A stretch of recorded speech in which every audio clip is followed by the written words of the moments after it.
Episode 449. Pukul hingga kamu babak belur. Kalau begitu aku akan memukulmu. Morgan Chen tertawa dingin. Begitu suaranya jatuh, mata pemuda itu tidak bisa membantu tetapi menyusut, dan kemudian dia mulai berputar tak terkendali di depannya. Pak, Morgan Chen menamparkan pemuda itu dalam tamparan berat dan menamparkan pemuda itu dalam dua lingkaran besar. Sebelum dia berhenti, 7 atau 8 gigi berdarah terbang keluar dari mulutnya. Adegan ini langsung menakuti gadis cantik jernih di samping pemuda itu. Ah, pemukul. Setelah berteriak keras, gadis cantik itu dengan tergesa-gesa membantu pemuda berambut kuning itu. Kak Quinn, apakah kamu baik-baik saja? Gadis cantik itu berubah pucat, dia tidak percaya. Pria dengan hidung biru dan wajah bengkak di depannya adalah Winardiyu, orang yang hanya menekannya di bawah tubuhnya dan mencambuknya dengan liar. Winardiyu yang sekarang masih ada sedikit manusiawi, ia hanyalah kepala babi. Seberapa keras Morgan Chen menamparnya. Aku akan membunuhmu. Aku akan membunuhmu. Setelah berdiri tegak, Winardiyu dengan panik membenturkan tinjunya ke kepala Morgan Chen. Aku tidak bisa menahan diri. Morgan Chen tersenyum jijik, maju selangkah, dan menamparkan wajah Winardiyu tanpa mengatakan apa-apa. Kekuatan tamparan ini adalah lebih keras 3 poin dari tamparan tadi. Setelah Pak, Winardiyu terbang miring, 7 atau 8 meter jauhnya. Ah, tolong! Si gadis cantik itu sekali lagi berteriakan keras, yang akhirnya menarik perhatian orang-orang di tempat parkir bawah tanah. Segera, 3 orang muda dengan kostum berbeda berani datang. Vanessa Liu, pria muda jangkung yang memimpin, tampaknya tahu gadis cantik itu, dan berteriak kaget. Kak Jeffries, tolong. Melihat pria muda jangkung itu, Vanessa Liu tiba-tiba seperti melihat penyelamat jiwanya, terjatuh ke pelukan pemuda jangkung itu. Dengan aroma hangat Nefrite Jade di tangannya, pemuda jangkung itu tiba-tiba merasakan jantungnya berdetak, tetapi pada saat ini, dia tidak sempat untuk menikmatinya.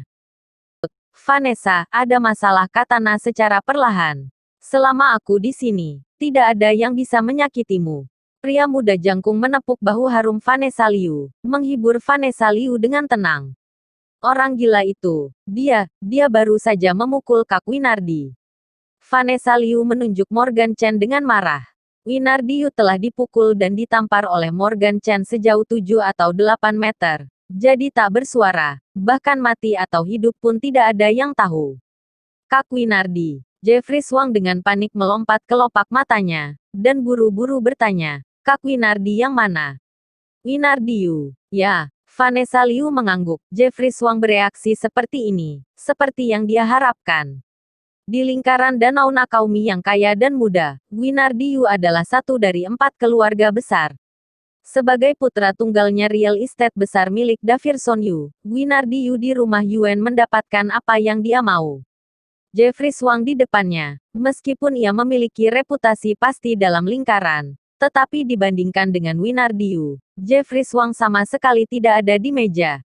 Mana Kak Winardi? Seperti yang diharapkan Vanessa Liu, setelah mengkonfirmasikan identitas Winardiyu, Jeffries Wang tiba-tiba dipenuhi dengan amarah, seolah-olah dia akan mengatasinya untuk Winardiyu.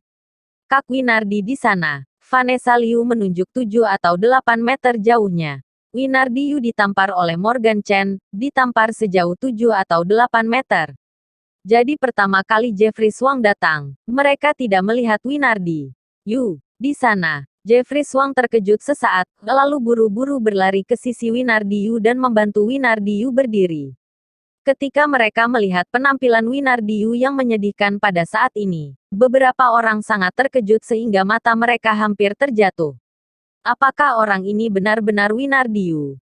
Ah, bunuh bajingan itu untukku. Bunuh dia. Siapa yang membunuhnya? Aku akan berikan 10 juta. Beberapa orang awalnya memiliki keraguan tentang identitas orang di depan mereka, tetapi ketika orang ini berbicara dengan samar, beberapa orang langsung menghilangkan keraguan mereka. Orang yang dipukuli di depan kami adalah Winardiyu.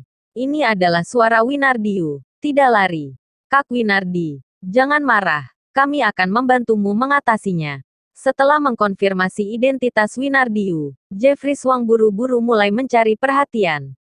Dua lainnya juga menunjukkan kesetiaan mereka kepada Jeffrey Swang. Lagi pula Winardiyu adalah tuan muda Danau Nakaumi. Jika mereka dapat menggendong paha Winardiyu, mereka pasti akan menempati posisi tertentu dalam lingkaran di masa depan. Siapa yang memulainya? Setelah menyerahkan Winardiyu kepada Vanessa Liu, Jeffrey Swang mendatangi Morgan Chen dan Raphael Lee dengan dingin.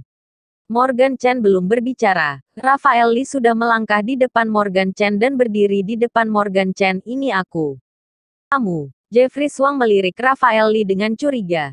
Ketika dia melihat sidik telapak tangan merah di wajah Raphael Lee, Jeffrey Swang tersenyum dengan jijik. Nak, sebelum kamu menjadi pahlawan siram kencingmu untuk jaga dirimu sendiri. Material atau bukan, barangmu ini bahkan tidak cocok untuk Kak Winardi. Petik 2. Kamukah yang memukul Kak Winardi? Jeffrey Swang mengalihkan pandangannya ke Morgan Chen lagi. Dibandingkan dengan Raphael Lee, Morgan Chen jelas lebih seperti pemukul. Terlepas dari hal lain, aura yang ditunjukkan Morgan Chen jauh berbeda dari orang biasa. Lalu kenapa? Morgan Chen tersenyum tipis. Lalu kenapa? Nak, kamu gila. Wajah Jeffrey Swang tiba-tiba menjadi dingin. Morgan Chen melihat mereka bertiga mendekat, tidak hanya tidak takut, tetapi juga sangat percaya diri. Ini hanya dapat menunjukkan satu masalah. Morgan Chen sangat percaya diri. Namun, mereka bertiga bukan vegetarian. Jeffrey Swang, jangan bicara omong kosong dengan bajingan itu. Segera bunuh orang itu. Jika ada sesuatu yang salah aku akan bertanggung jawab atas. Pada saat ini, Winardiyu di belakang berbicara dengan suara pahit. Setelah mendengar ini, Jeffrey Swang tiba-tiba memancarkan tatapan ganas di matanya. Maaf, saudaraku, Kak Winardi ingin kamu mati. Kalau begitu tolong mati saja sejenak. Ketika suara itu jatuh, Jeffrey Swang mengambil langkah ke depan, dan Morgan Chen menabrak pintu dengan suara seperti tembakan senjata. Pukulan meriam ini jelas sangat bagus. Tinju Winardiyu sebelumnya, dibandingkan dengan pukulan meriam ini, hanya seperti pukulan anak-anak. Sebelum kepalan tangan Jeffrey Swang jatuh ke pintu Morgan Chen, Winardiyu di belakangnya menjadi menyeramkan. Vanessa Liu juga sangat bersemangat. Dia telah mendengar tentang kekuatan Jeffrey Swang sebelumnya. Dikatakan ia telah memenangkan 3 kejuaraan pertarungan bebas Danau Nakaumi berturut-turut. Melawan Morgan Chen si Yakuza kecil, harus tertangkap. Pikiran Vanessa Liu belum selesai, dan teriakan seperti membunuh babi terdengar di arena. Berikutnya, mata Vanessa Liu melebar, dan kegembiraan di wajahnya langsung berubah menjadi ketakutan. Keburukan di wajah Winardiyu juga instan, dan dia bahkan tidak bisa mempercayainya. Apa yang dia lihat di depan matanya? Jeffrey Swang yang agresif sebenarnya setengah berlutut di depan Morgan Chen. Tapi lengannya tertekuk menjadi busur aneh di tangan Morgan Chen. Pada saat ini, Jeffrey Swang, yang setengah berlutut di tanah, tidak kalah terkejutnya dengan Winardiyu dan Vanessa Liu. Dia adalah pemenang 3 kejuaraan pertarungan bebas kota Danau Nakaumi berturut-turut. Mengapa di depan Morgan Chen, malah menjadi secari kertas? Satu tangan. Morgan Chen hanya menggunakan satu tangan dan dia menjatuhkannya. Sambung. Jangan lupa like, komen dan subscribe. Terima kasih.